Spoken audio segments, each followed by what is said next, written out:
All right, that should do it. All right. Hey, everybody, this is Jeff. How's everybody doing tonight? All right, I want to do a little bit of follow up with what we went over the other day about motivation, dedication, things you got to do. You got to step outside your comfort zone. But remember how I told you that you have to write stuff down in order to have success? Uh, that's 100% true. And like I said, I'm going to go over a couple things tonight. And then I will read a couple things tonight. But what I want to go over with you tonight is, first off, let's get this out of the way, because you got to understand that you're important. With the holidays coming up, you have to exercise discipline and be kind to people.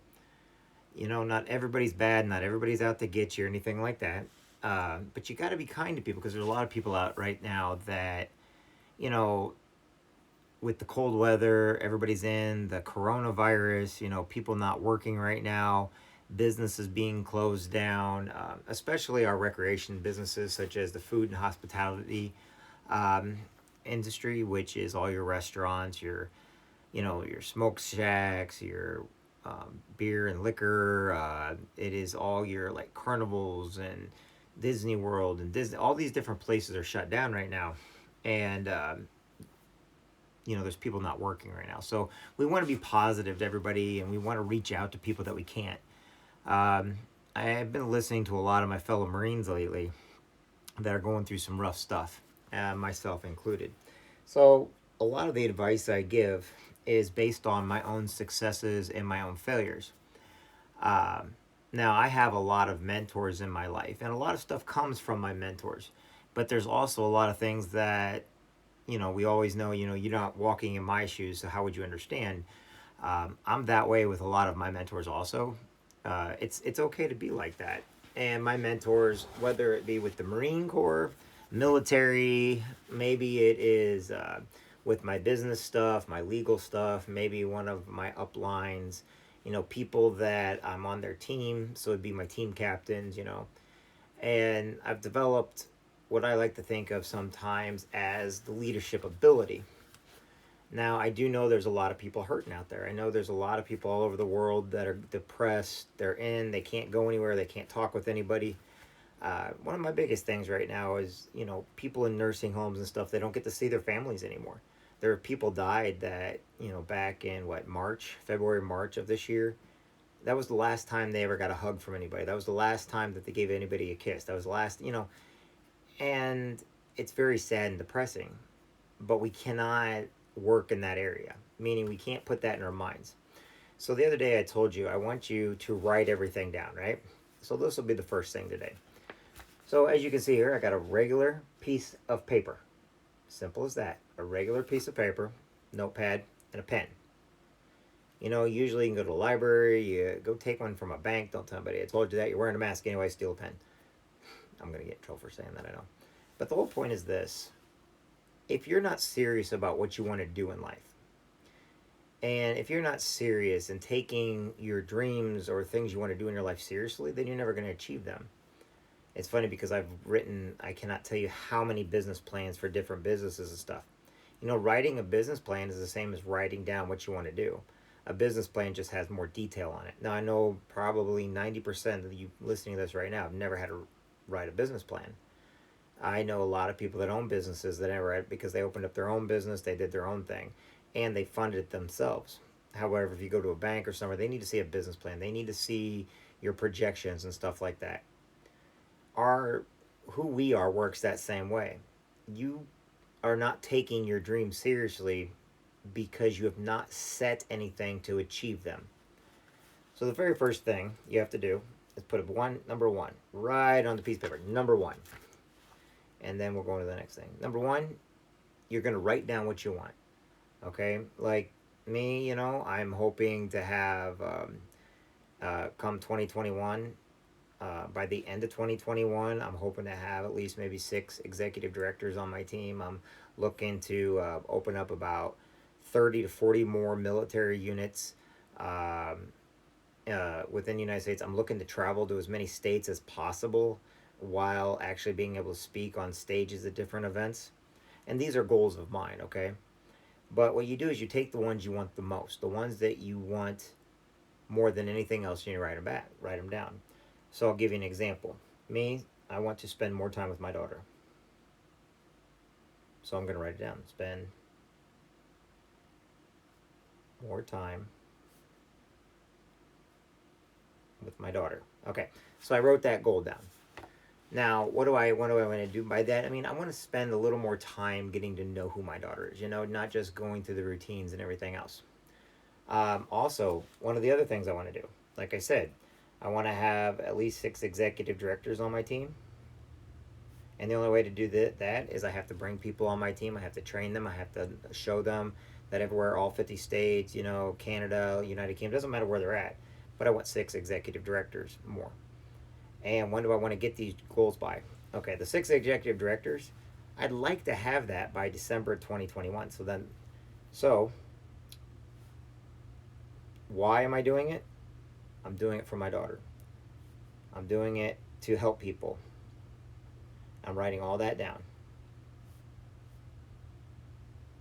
I don't want to just say it. I need to write it down. Why? Because when we write it down, it becomes reality. And 3, when do I want to do it by? Well, I want to get it done before December. We'll just say right before Christmas. So we'll say December 23rd, 2021. So I wrote those down. That's as simple as it is. Now, if you have a lot of things you want to write down, write them down, but always put a date on when you want to accomplish them by. And then put on there, what's the first thing you're going to do? Well, you already did the first thing. You wrote it down. Second thing, okay, whatever it is you're trying to do, you got to figure out. Maybe it's you're wanting a new job, a new business. Maybe it's you want to be a better parent. Okay, so start planning activities with your kids. Start in the back of your mind. Start saving up to be able to take your kids somewhere or do something with your kids. These aren't resolutions.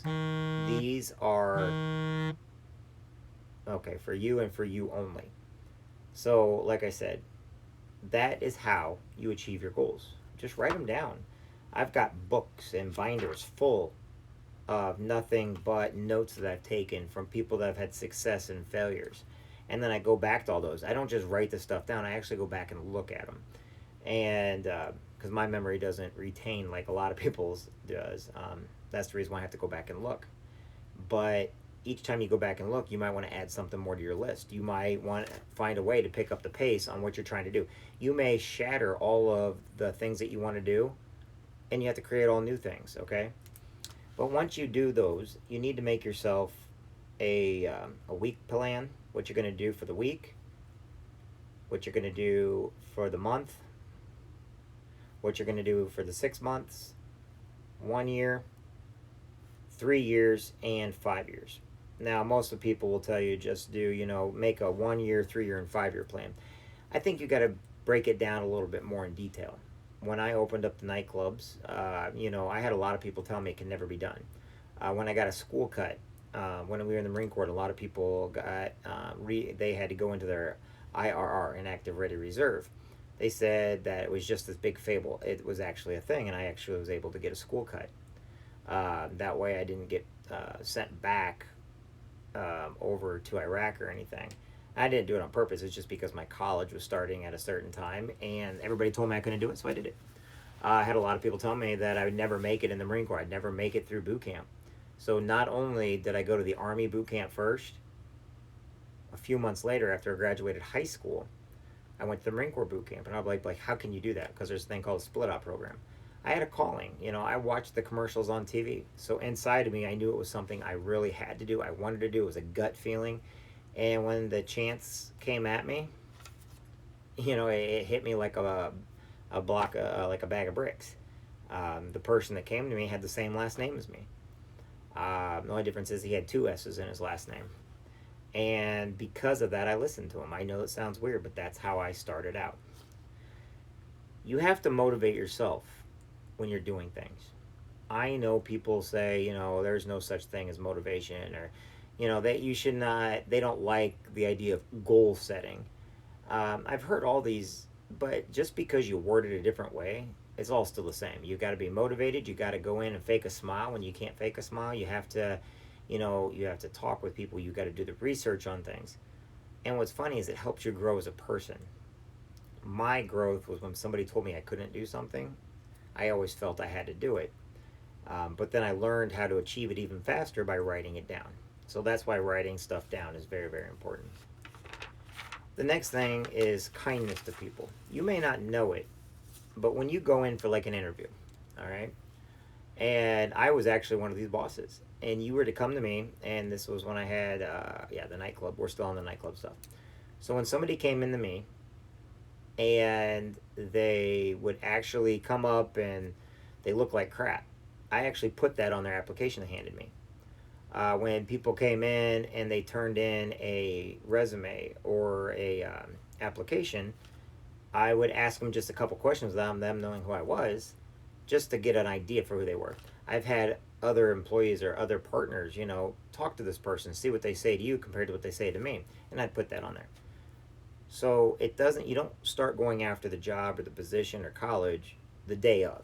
You have to start planning it. You have to start walking the walk, talking the talk, doing whatever it is to be done, whatever it is to be necessary. One of the things I started with something like YouTube was when I started getting into stuff with my daughter. um, I had a lot of positive feedback, and I found a new way of being able to help people. But by doing that, I also discovered there was ways I could preserve memories, ways that I could make sure that later in life, because I don't remember pretty much anything after me being 6 years old, or before I was 6 years old. Um, you know, and so I started learning to do a couple different things. Um, who you are inside, it means all the difference in the world. You got to go where you're celebrated, not tolerated. I went over all that yesterday, and this was just a recap from yesterday. So write it down. Forgive yourself, forgive others. Now let's get in today. What we have to do today. What is it that we're going to talk about today? Well, today it's going to go into how to motivate yourself. What you can do, what you have to do from day one. Okay. One of the things that I've always hated doing was running, but I found myself doing it more and more because I took small steps in running, and eventually I started my competitive edge is more important than me not wanting to do something. So I was always, whenever I was in a race, I was racing to win. Whenever I was doing something, I was doing it to win. Whenever I was out there, being told I can't do something, that was just some more motivation for me to win. Why? Because I do not like people telling me that I cannot do something. And I really hate when people tell others they can't do something, or somebody tell them because they're not a certain religion, or because they don't look a certain way, or because, to me, anybody can do anything they put their mind to it. Yeah, anything. And I know there's a lot of Marines out there that are gonna look at me like and say the craziest things. That's just who they are, though. But you can. So take, for instance, you want to get that next job. So what are you doing to get the next job? Are you going in and talking and just learning on your own the next position? Or are you just saying, because I've been here for so long, I'm entitled to it? To me, people that have that entitlement, they're not entitled to anything. The reason why is because, to me, the greatest part about the United States, the greatest part about our freedoms, is you have to earn it, everything you do. There's no entitlement. There's nobody saying, you're such and such. Now, I know people get in that attitude, but I've seen people fall from grace. A lot of the multimillionaires and billionaires, the older money, their kids got the money and they lost it all. I don't know if you knew this stat or not, but over 90% of the people that win the lottery are usually broke after the third year. So it's not a matter of if you have the money to do it, it's how you're doing it. It's what you're doing with it. It's how you prepared for it. It's funny because I always think that a lot of people, they may actually find that they have more money if they're preparing to win the lottery. How are you going to keep the money you win?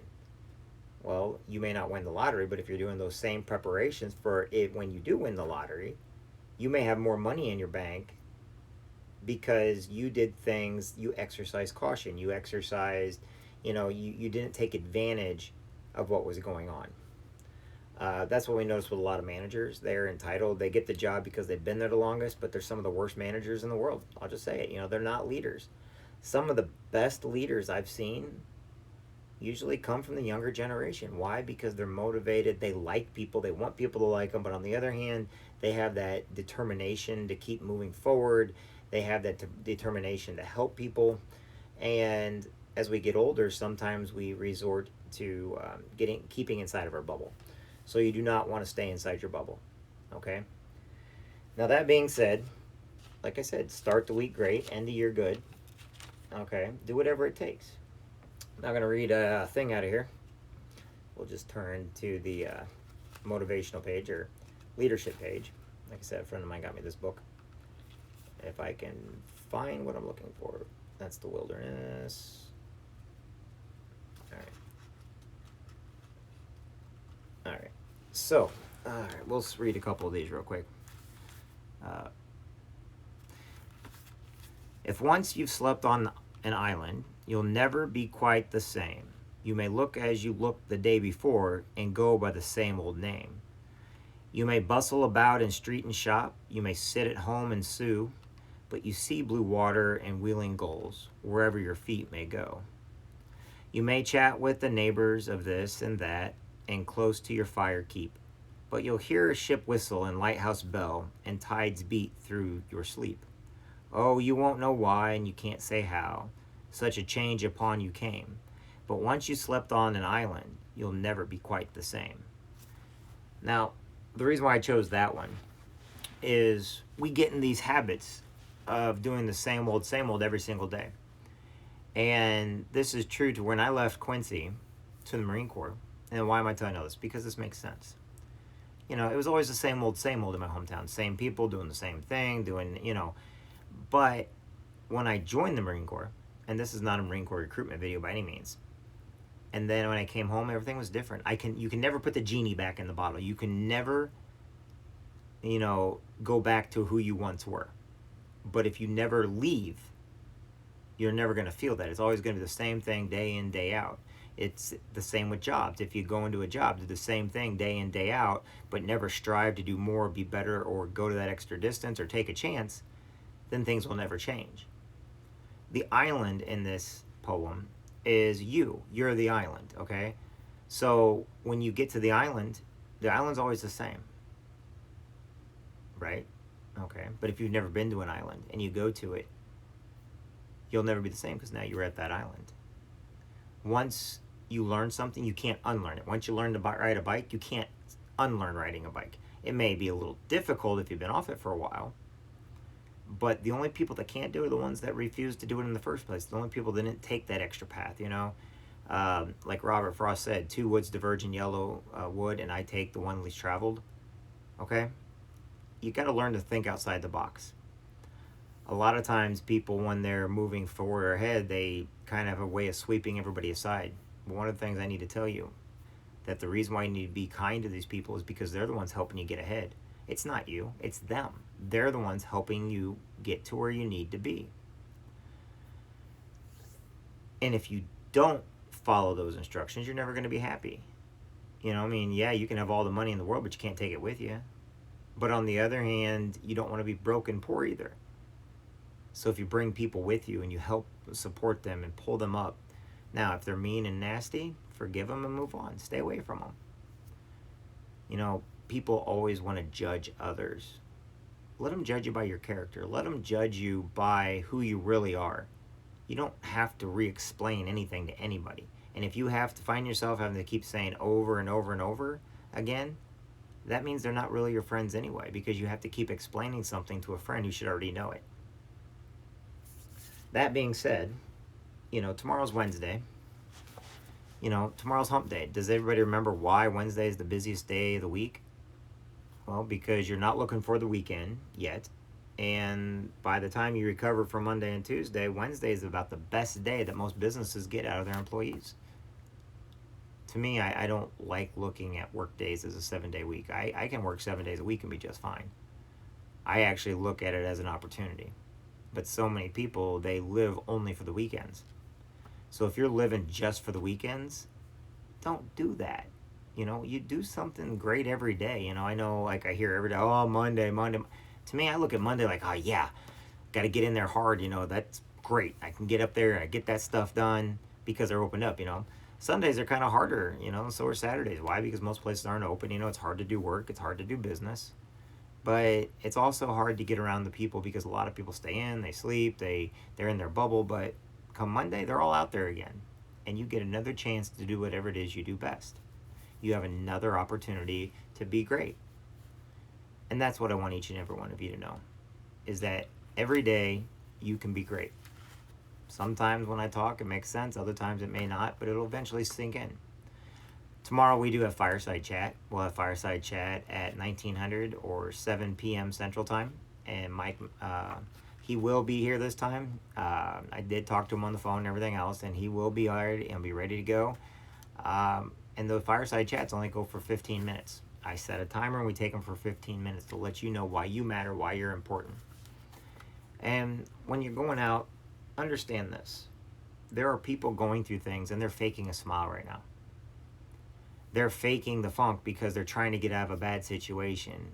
And if you're rude to them, or if you don't care what they're, and you just kind of get perturbed by them or say stuff about them, deep down you don't know what they're going through. And that brings me to my last thing.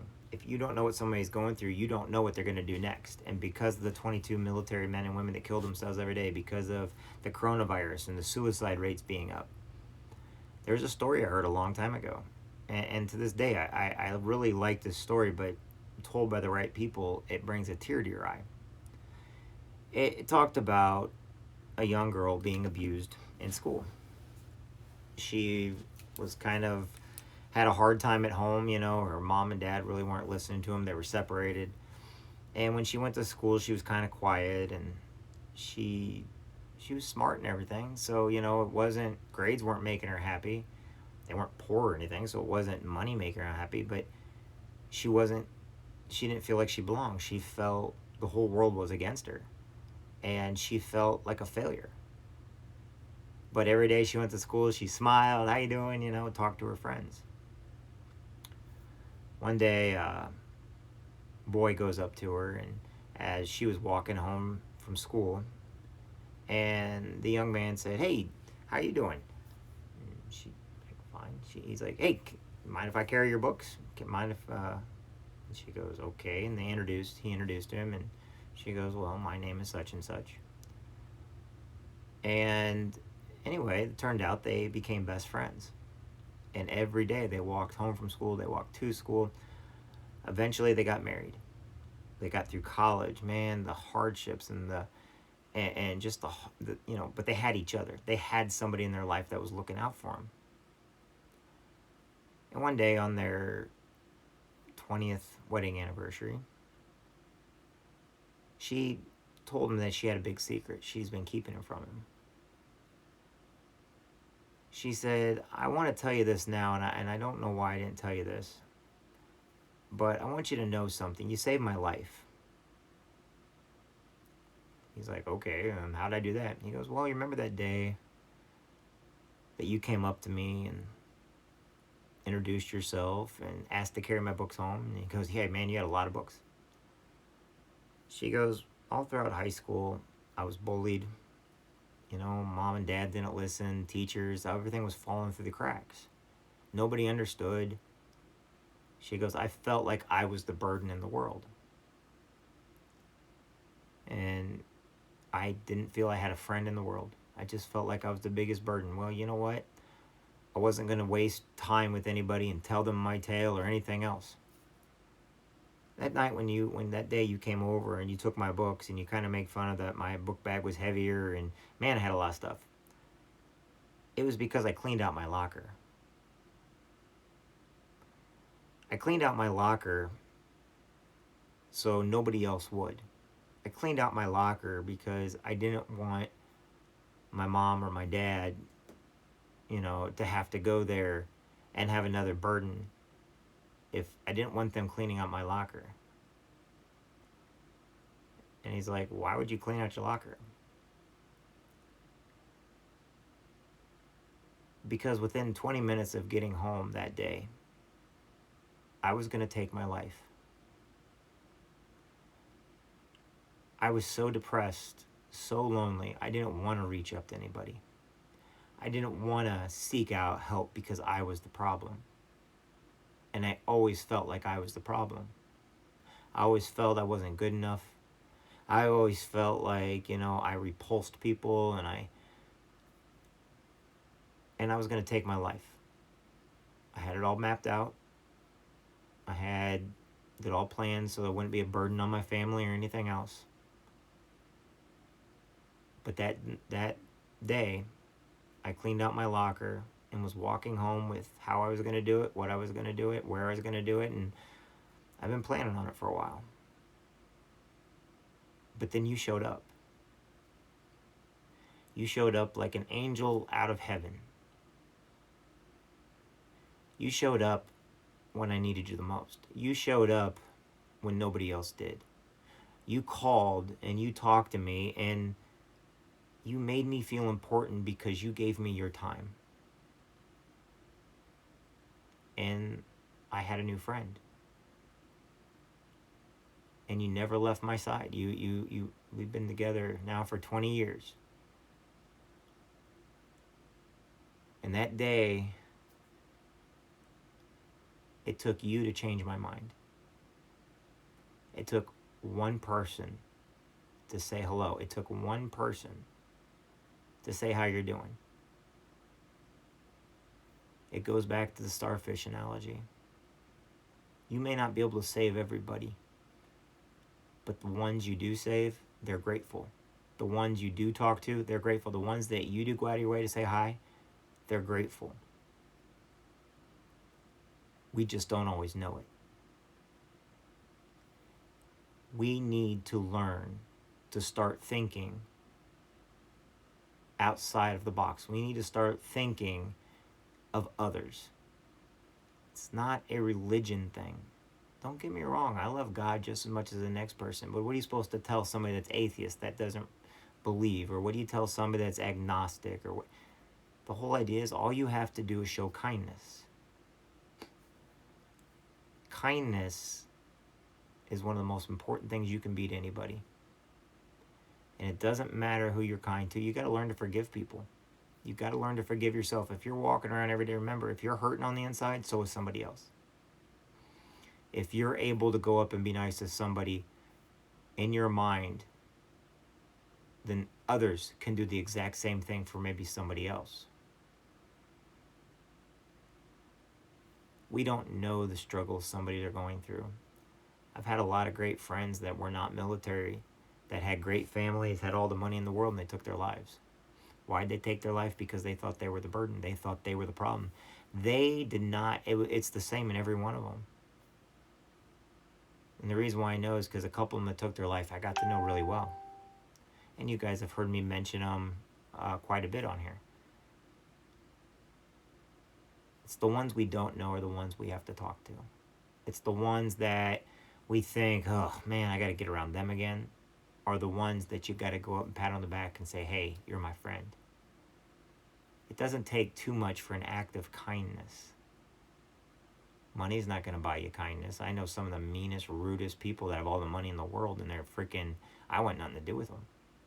I know some of the biggest hypocrites in the world that surround themselves with yes men, but the problem is if they didn't have any money at all, or if their family didn't have a name, they would never have those friends. The people that tolerate you, the ones that are kicking you when you're on the ground, and they're wanting your table scraps when you're on top. There's no in between for them. The ones that are there when everybody else is gone, those are your friends. The ones that call you up, the ones that can forgive you, the ones that, those are your friends. And if you haven't made those friends yet, go out and find some. Go do something. Go talk on social media. Go do this, you know. It doesn't take money. No one's going to be your friend for your money. They're going to pretend to be your friend because you gave them money or you did something that they needed. A true friend will not care who you're at, what you're wearing, what's going on. That's why that's why everybody around here needs to start doing acts of kindness. How we do them, I don't know. I don't have the answers. That's what Fireside Chat's all about. I don't have the answers, but maybe somebody that I bring on it will for somebody else. We need to start learning that we're important. We need to start learning that there's more to life than going to job, coming home, going to work, coming home. My family was never big about money, but they were very big about family. And as the generations grow, the reason why my family is because my family expanded.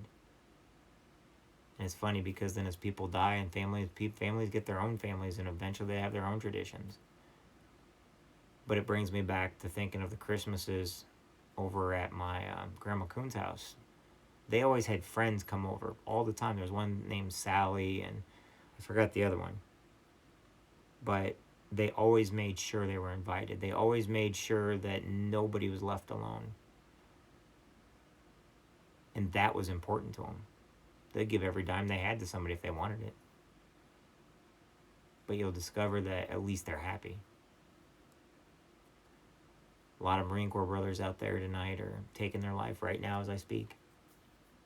Let's face reality. They're killing themselves because nobody had the nerve to pick up the phone and say, "Hey, how you doing?" Nobody had the nerve to, maybe send a message or say something kind on social media. I know sometimes people think I'm weird or crazy because I'll put people's names down there and I'll tell them why they're great. But you know what? For that one brief moment, somebody else was thinking about them. For that one brief moment, they were on somebody's mind. They were part of somebody's life for that single split second of a moment where somebody said your name aloud, or somebody gave you a compliment when you're not around, or somebody did something or said something. For that one brief moment, they were the center of the universe. When I first went into the Army, and between my junior and senior year, I did the split up program, and I went to boot camp that summer. We got to go on stage, and they said, "This is going to be your 20 seconds of fame. You may never have it again, but this is your 20 seconds. Say who you are, where you're from, you know, and then move on, because you're going to be your 20 seconds." And that's more true than ever before. People don't feel like they're important. They don't feel like they matter. They feel like they're the burden. Or they feel like people won't forgive them. Or they're not worthy of being forgiven. I have a priest friend, Father Jim. It's funny because he'll call me every few days because he's worried about me. He's worried about me because I'm worried about you. And being, 86 years old, I think he is? He's still out there trying to make a difference in people's lives as a Franciscan. I know that one of the things I had to talk to him about was when all this child scandal stuff was going on and everything else. I know a lot of priests and a lot of people in different faiths, they resorted inward and they were scared to talk to people. But that's not why they were put on this earth. You can't hide from who you are. You can't hide from what you're put here for. You just can't worry about the 2% that make it bad for everybody else. Just like I always say, police officers are awesome, I have several friends that are police officers and stuff. But I also know that sometimes they can be one-sided. I also know there's a 2% of every police force has the bad apples. Why? That's just how life is. But you can't judge life by the 2%. You can't go around thinking God hates you. You can't go around thinking that you don't matter, you don't make a difference. You can't do that. I had another friend the other day call me up. Just got out of jail. And they were back on Facebook or whatever, and they were telling me, "Oh, but I just don't have any." Well, they had a job. They don't got any money or anything else. And it's funny because I knew what they wanted the money for. I didn't give it to them. I didn't give it to them because I don't care about them, because I don't love them. I didn't give it to them because I knew they were going to take it to feed their habit. Because I messed up. I sent money to an old friend of mine once who I did not know was an addict, a meth addict.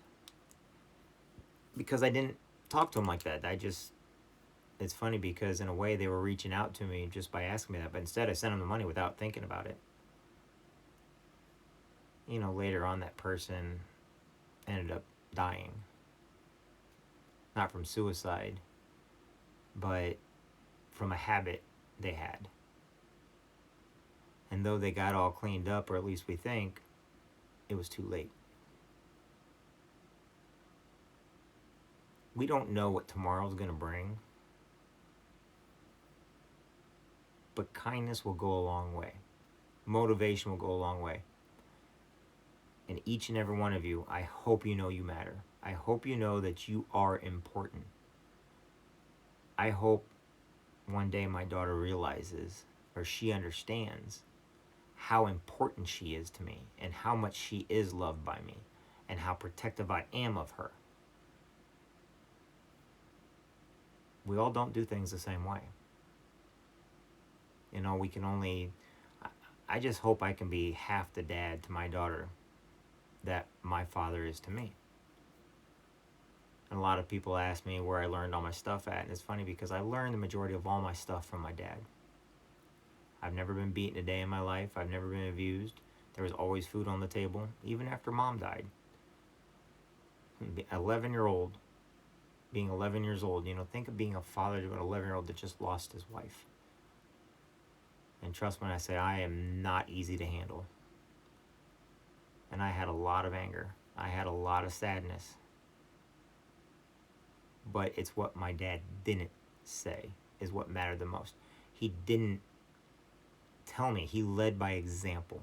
He still does lead by example. He's not a loud guy like I am. He's not he's not a talkative person like I am. You would never know that he's my dad because he's the exact opposite. But he lived by example.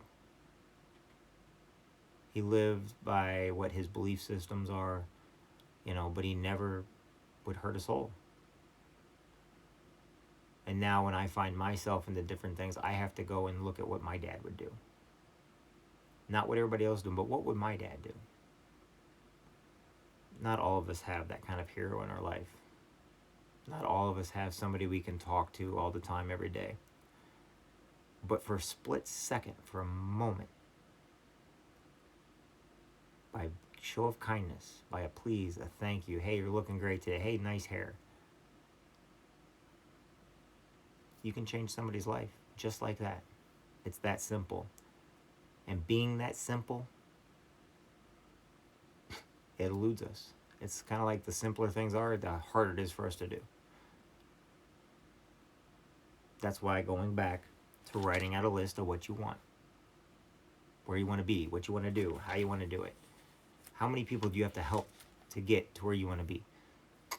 Don't do it in dollar amount. Don't do it. Look at it as in how many people do I have to help that can pull me to the top? Rich people that got money given to them, they got to the top and they discovered it's the loneliest place in the world without friends. It's the loneliest place in the world without somebody that you can depend on or trust. I learned many times over who my friends are. Heck, I'm still learning. But each and every one of you matters. Each and every one of you makes a difference. And that's what I want you to know tonight. I want you to tell your kids you love them. Tell them you're proud of them. Teach them that police officers and firefighters and school teachers and nurses and doctors, teach them they are heroes. And if somebody's not doing something right, don't teach them to hate everybody. Teach them to grow up to do the right thing and to get around the right people. Putting them in front of a TV is not going to work. Sitting there catering to them. They're our kids, they're not our friends. And the reason why is I'd rather be a dad than a friend. Because my dad was a father to me. He was not my friend, he was my father. Now he's my friend. Because parents, they worry about us. So, all right, everybody. I hope you all have a great evening. I will talk with everybody soon. Tomorrow, 7 p.m., Mike Malia is going to be on with us for a fireside chat. If anybody has anything you guys want me to talk about or say or do or anything, I'm still sending out all those messages to people. Facebook, eventually, you know what, Facebook's going to kick me off probably. I'm going to end up in Facebook jail or something because I keep sending things to people, but they're my friends. I don't see why I have to have a restriction on how many friends I can talk to in a day or send something out to in a day. But what can I say? They're all coming. All right, everybody. Leave me a comment below in the section. Today was kind of boring. I apologize, but know that you matter. You're important. Having a hard time seeing. So, by the way, a lot of people don't know that actually I do wear glasses. I have since I was in high school, but I don't usually need them for twilight vision. So, okay, I will holler at everybody later. Have a good day. If you guys have any questions, need a friend, need something from me, I'm an open book. I'll talk with everybody soon. God bless and see you later.